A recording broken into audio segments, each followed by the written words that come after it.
Update: my girlfriend just gave birth to our first child. But I know I'm not the biological father, and I revealed I knew as soon as she gave birth. Original post. I'll try to keep this short because I'm planning to go to a bar soon. I found out when she was about 6 months along. The guy Brian approached me at my work. "Are you Sarah's boyfriend?" I said yeah, and asked what he wanted. He said he was sorry that he had slept with her and swore he didn't know that she was with someone. I don't believe that.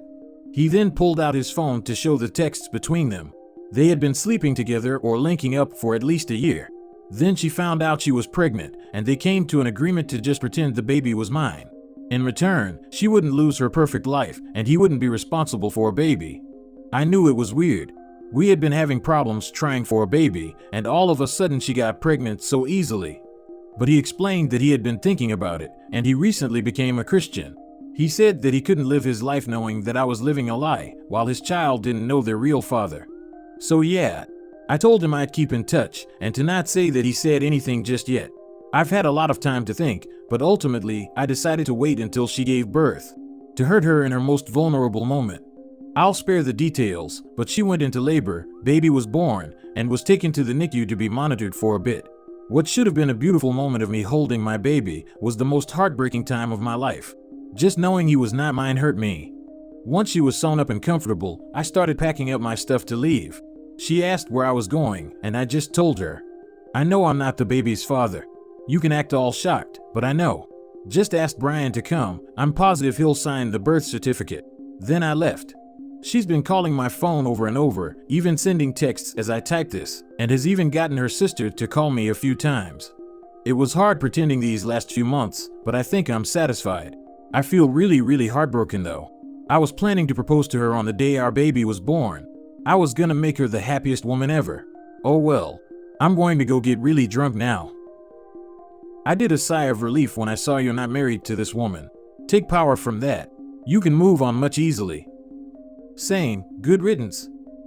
I'm so sorry. No one deserves this. The nonsense she pulled is absolutely evil. It will get better with time, and you will be happy again with someone who deserves you. Go ahead and let her and Brian deal with this situation on their own. Get a DNA test just to be 100% sure the child isn't yours. But you did the right thing leaving her. Make sure you have the text from Brian so she can't twist the narrative. You also need the DNA test so she can't put you on child support. Because if you're in the USA, it'll be hard to get you off it once the courts deem you the father. I'm like 110% sure that's not my kid just from looking at him, but I'll get the test. I get that, but it'd just be on the safe side. You wouldn't want to find out 10 years later that it's yours, and you missed out on all the time and moments with the child. It won't hurt having something definitive that says you aren't the father. I plotted revenge against my ex-husband when I found out he was cheating on me when I was pregnant with our son. It felt good in the moment to stick it to him by telling the husband of his mistress what went on, but I was still miserable. It's been 3 years and I'm still in therapy for what he did. Best of luck, Opie. I hope you get therapy too. How exactly did you get revenge? I told the husband of his mistress that his wife was cheating on him. I made a viral video about it on TikTok, so it got back to his family. He's in the military, so he also got kicked out of base housing after I left with our kids. First update. Head hurts, but I'm home and safe. I'll clear up a few things. Brian is going to be in the baby's life if it's his. I don't care what anyone says, I'm sure the kid isn't mine. I'll go get tested, but me and Brian have been in contact since last night, and there isn't a doubt in my mind. For those of you calling me a psychopath or whatever, I don't really care. You'll all forget about this post in a day anyway, while I'll have to live with this nightmare for the rest of my life.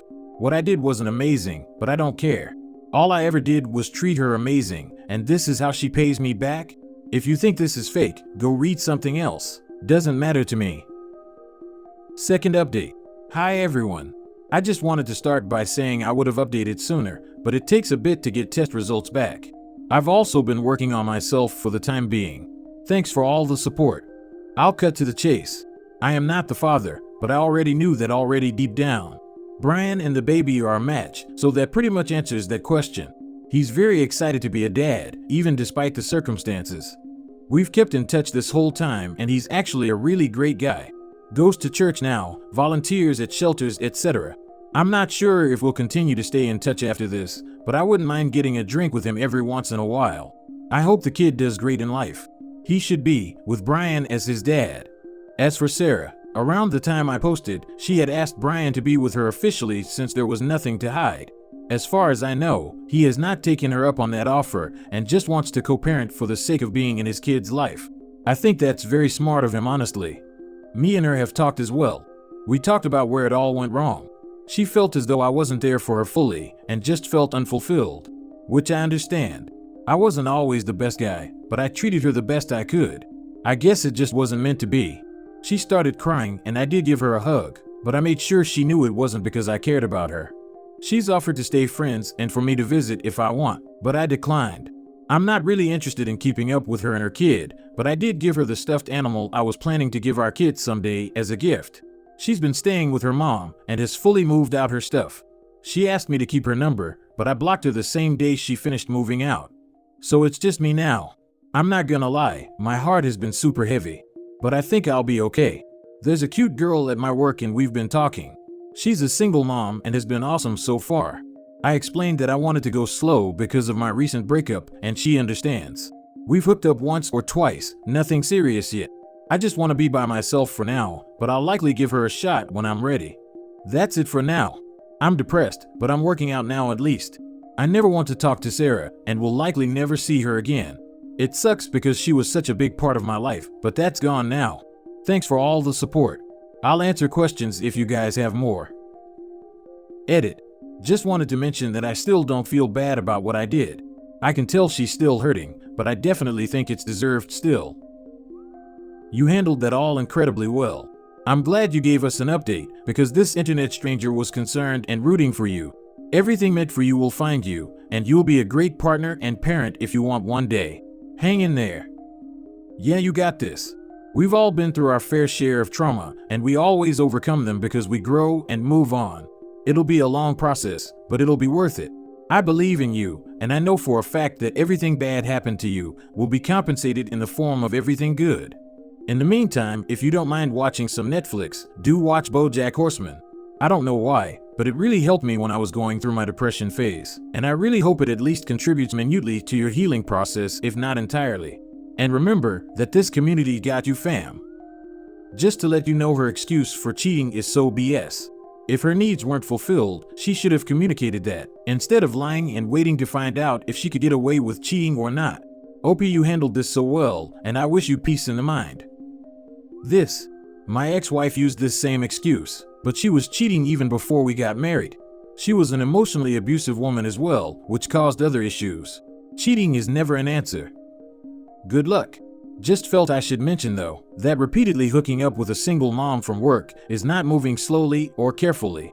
If you really want to heal from your last relationship, I'd advise foregoing intimacy in favor of being single and hanging out with friends. Also, if you're feeling at loose ends, confused, etc., do a nice single mom a favor by being careful not to give any impression that you're developing feelings for her if you're honestly not interested in anything lasting. More people say they can do strictly FWB than can actually do it. Yeah, I definitely don't want to add more drama to her life, with her being a mom and everything. I am interested in her. I just want to focus on getting myself in a good spot, so I don't drag any baggage into my next relationship. The intimacy was her idea mostly. She said she was fine with casual stuff. I'd definitely be honest with her if I completely wanted to stop seeing her or didn't think it would go long term. Sounds very similar to my experience once upon a time. I was just out of a rough breakup and started a FWB thing with a single mom coworker. Kept it on the down low for 2 years. It was a relationship anarchy kind of thing. Came time for me to move for another job and decided I'd miss her too much. We've been married now for 16 years. It's crazy, but it can totally work if you want it to. Third update. I keep getting DMs asking me to update, so here's one. Been roughly 8 months. No, I don't talk to Sarah. Screw Sarah. Haven't seen her. Last I heard, she moved 3 hours away with her mom to be closer to some family.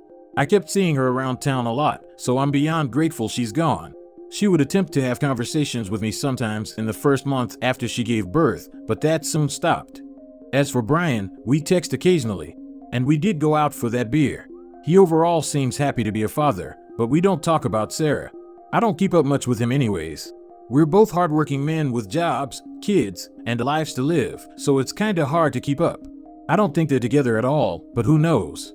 Speaking of kids, the woman who was a single mom that I started seeing, we're still together. Her kid is awesome, and I love being her stepdad, to be honest. So a big middle finger to those who told me to stop talking to her or that it wasn't gonna work.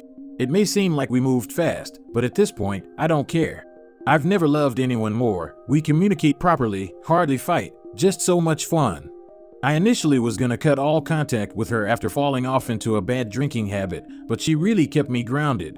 I didn't meet my stepdaughter for a while, but when I did, I knew I couldn't leave.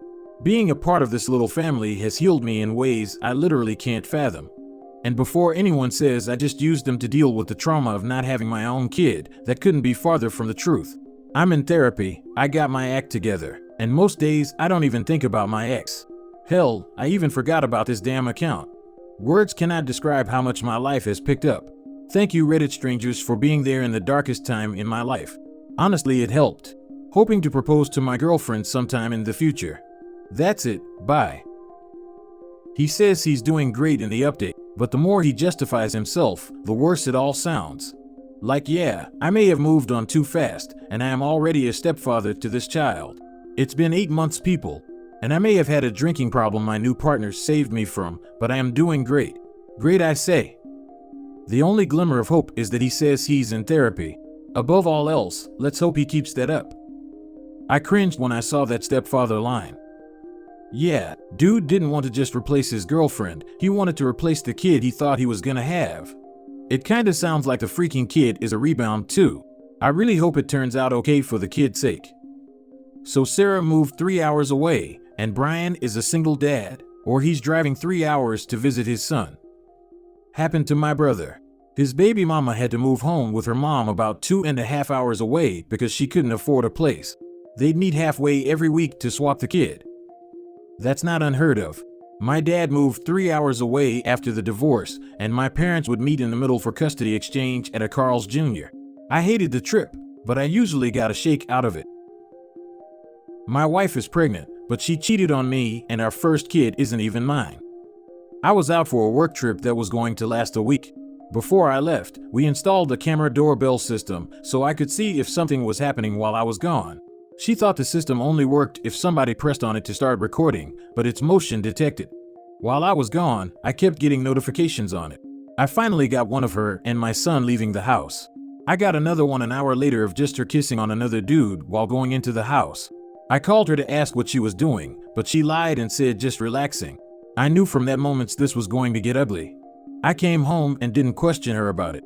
I was deciding my next move when she told me she was pregnant. The math was adding up, but I played along. I then decided to take my son for a DNA test, and obviously we aren't related. Wife doesn't know what I know. She thinks everything is perfect. She walking around excited about the new addition to the family, telling everybody the good news about our second kid. She doesn't know I'm searching for a lawyer as we speak, and both of our lives are about to be ruined. Be proactive. You may be legally recognized as the father by the state and could be on the hook for child support even though the kid isn't yours. Wait, seriously? How does that happen? Is it because they're married? Yes. If she refuses to admit the kid is someone else's, the state will deem him the child's father due to their marital status, and the state is interested in ensuring someone has responsibility financially. Can the father press charges on the mother for paternity fraud? If she knew the child wasn't his but tried to pass them off as such? In the US, paternity fraud is not a crime, so there are no charges to press. He could sue her, but he'd have to prove she knew, not just suspected, that the child was not his. This is notoriously difficult to do, and from what I understand, seldom results in the mother being found liable. As far as the court is concerned, the child has a father, the man who's been raising him. The reasoning is that there's more to being a parent than DNA, as any adoptive parent would tell us. All of this may seem grossly unfair to the husband, but again, the court is most concerned with the welfare of the child, who's had a father, bio or not. It's not about the wife winning or getting her way. It's about the bond between father, the one who's always been there, and the son, and the father's right to have that bond, and either full or shared custody. In some states, you have a reprieve. Paternity fraud just became illegal in Tennessee, for example. Passing off another man's child as somebody else's is the most diabolical thing to do to another human being. Your strength is astonishing, I give you that. Stay strong, man, I wish you the best. This is why I believe paternity tests should be standard procedure for a birth. I was reading last week that paternity tests are illegal in France, and 2/3 of all tests in Switzerland and Spain are French men/women getting tested in secret. It's considered by the government to be honorable and a privilege, instead of merely biological.